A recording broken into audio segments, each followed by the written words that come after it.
Praise the Lord. आप सबको जय मसीह की। परमेश्वर की हुजूरी में आप सभी का स्वागत है। परमेश्वर का धन्यवाद करते हैं आज के दिन के लिए।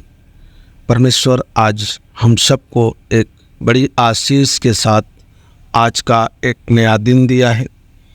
प्रभु का धन्यवाद करते हुए, परमेश्वर की महिमा करते हुए आज परमेश्वर के वचन में चलते हैं। आज का वचन है यूहन्ना की पुस्तक पहला अध्याय का 29 वचन। वचन में जाने से पहले मैं इस जरूरी सूचना आप लोगों को दे रहा हूँ।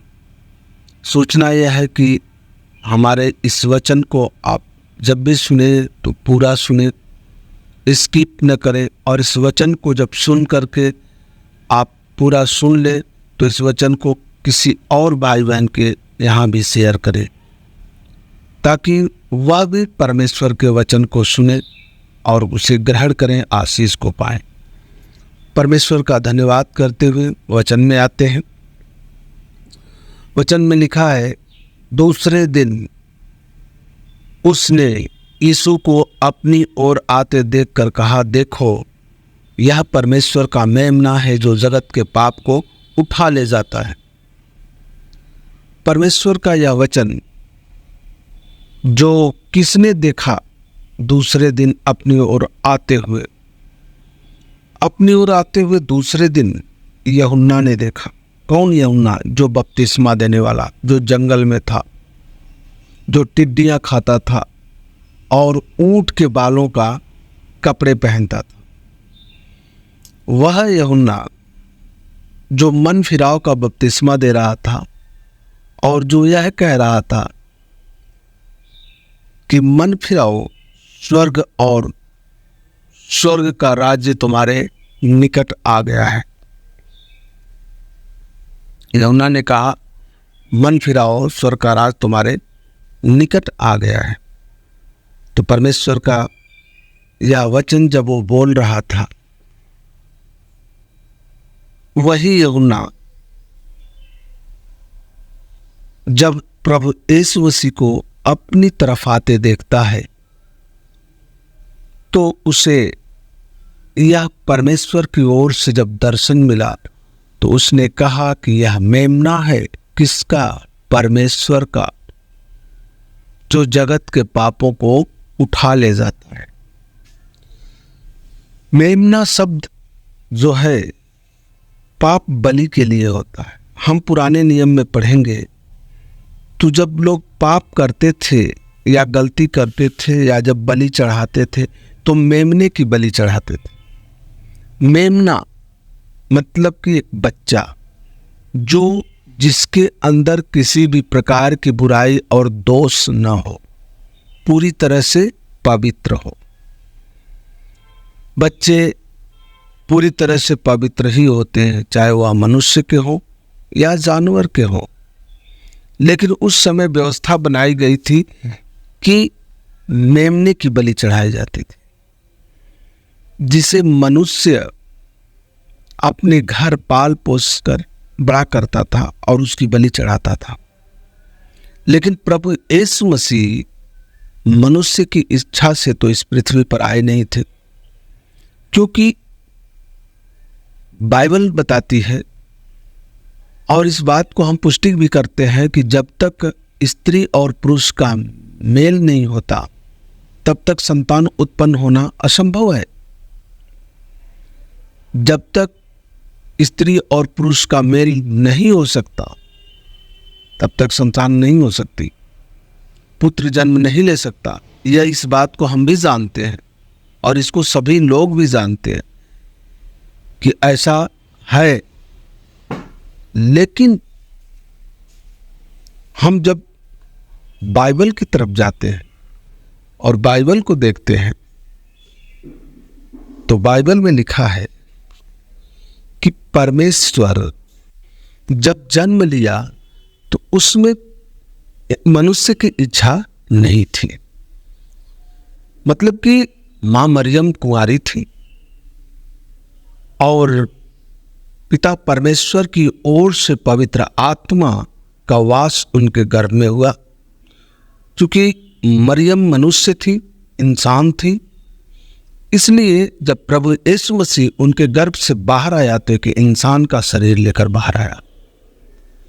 यह परमेश्वर की एक योजना थी, लेकिन उसे पैदा करने का काम, उसे पालने का काम परमेश्वर पिता ने किया। क्योंकि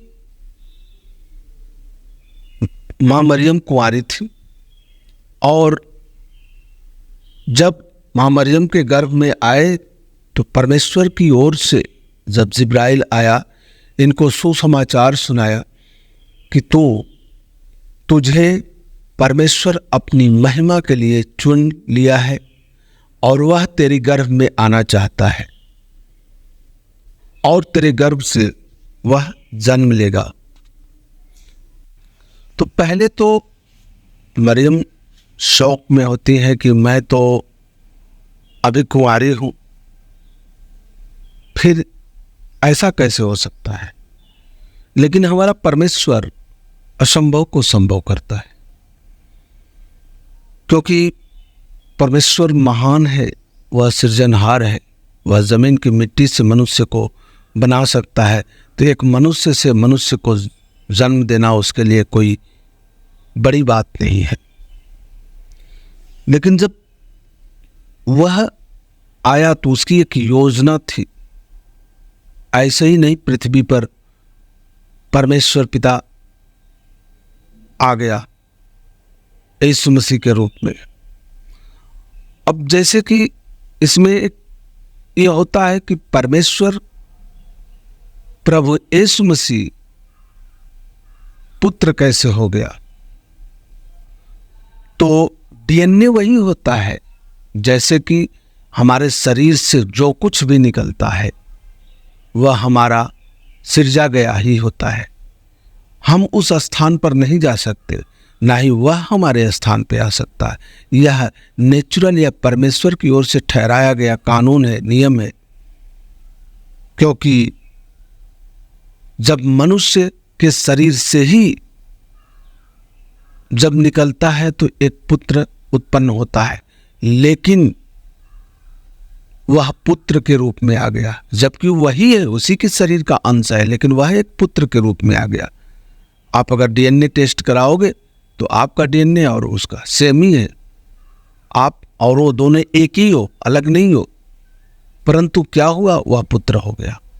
ऐसे ही परमेश्वर जब मां मरियम के शरीर से जब बाहर आया तो वह पिता पुत्र का रिश्ता हो गया और वह शरीर में हो गया। परमेश्वर इसीलिए आया था हमारे संसार में, पृथ्वी पर, कि उसने बहुत सी योजना बनाई थी पाप को मिटाने के लिए।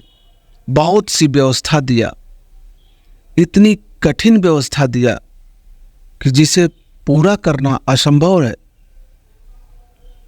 परमेश्वर ने इतनी कठिन व्यवस्था दे करके भी मनुष्य से निराशा हासिल किया। मनुष्य फिर भी पाप करता रहा। इतनी कठिन व्यवस्था देने के बाद भी कि मनुष्य व्यवस्था को पूरा नहीं कर पाएगा तो पाप नहीं करेगा, लेकिन फिर भी मनुष्य पाप करता रहा। उससे व्यवस्था से कोई भय नहीं लगा, कोई डर नहीं लगा। तब परमेश्वर ने एक योजना बनाई और वह योजना थी प्रभु यीशु मसीह के रूप में इस पृथ्वी पर आना। और आ करके, यह किसी मनुष्य के बस की बात नहीं है और किसी मनुष्य के समझ से परे है कि किसी के पाप को अपने सर लेना। आज संसार वही करता है, परंतु विश्वास नहीं करता है। यदि हम किसी या अपने परिवार, अपना कोई प्रियजन या अपना कोई मित्र हो जो गलती कर दिया हो, जो पाप कर दिया हो और वह सजा से डर रहा हो, भाग रहा हो और आपके सामने रो रहा हो, गिड़गिड़ा रहा हो कि हमें एक बार बचा ले, हम दोबारा फिर ऐसा पाप नहीं करेंगे, वह मनुष्य क्या करता है? उसके यहाँ जाता है और यही कहता है, भाई इसे माफ कर। यदि वह जिद पर अड़ा रहता है कि नहीं, इसे सज़ा मिलेगी, तो वह यही कहता है ठीक है, अगर तू इसे सज़ा देना चाहता है तो इसकी जगह मैं ले लेता हूँ, मुझे सज़ा दे, परंतु इसे बख्श दे। वही काम परमेश्वर प्रभु यीशु मसीह ने किया, मनुष्य के पाप को अपने सर लिया और पिता परमेश्वर से यही प्रार्थना किया कि हे पिता, इन लोगों को बख्श दे, छोड़ दे, क्योंकि ये नहीं जानते क्या कर रहे हैं। ये तो कुछ अनजान में है, ये जो पाप कर रहे हैं कुछ अनजाने में कर रहे हैं, इन्हें पता ही नहीं चल रहा है कि ये क्या कर रहे हैं। और दूसरा कि जो जानबूझकर कर रहे हैं उन्हें भी तू माफ कर दे, क्योंकि कुछ जानबूझ के जो पाप कर रहे हैं वह मजबूरियों में कर रहे हैं, बोझ के दले, अपनी कमजोरियों के बंधन में जकड़े, शैतान के बुलावे भटकावे में आकर के वो पाप कर रहे हैं। परमेश्वर पिता अपनी व्यवस्था, अपने वचन से कभी पीछे नहीं हटता। परमेश्वर ने जो कानून दिया, जो व्यवस्था दिया, इस कानून, इस व्यवस्था के तहत अगर तुम चलोगे तो ठीक है, नहीं चलोगे तो तुम्हें दंड दिया जाएगा। तो पिता परमेश्वर ने कहा नहीं, इन लोगों को सजा मिलनी ही मिलनी है। तो परमेश्वर प्रभु यीशु मसीह ने कहा ठीक है, मेरी बलि ले ले, इन लोगों की सजा मुझ पर दे दे, परंतु इन लोगों को बख्श दे, छोड़ दे।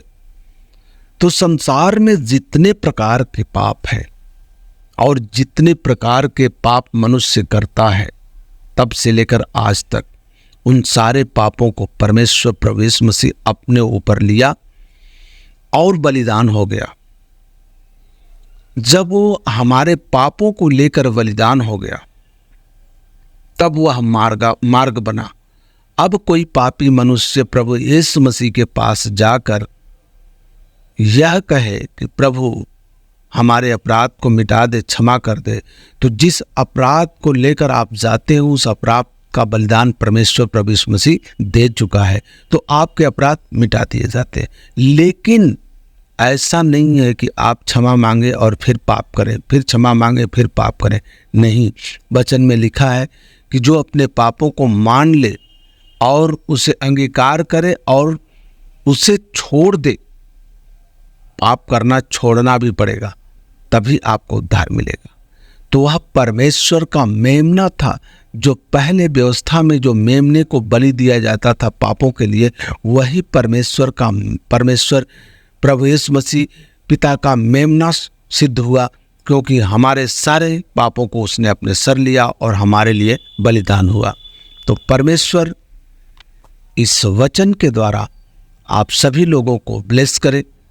हमें उम्मीद है कि मेमने का वचन आपको समझ में आ गया हुआ। ये शॉर्ट वीडियो है, लाइव वीडियो रहती है तो उसमें पूरे विस्तार से बताया जाता है, लेकिन शॉर्ट वीडियो में कम समय रहता है, इसीलिए हम आपको वचन को कम शब्दों में बताते हैं।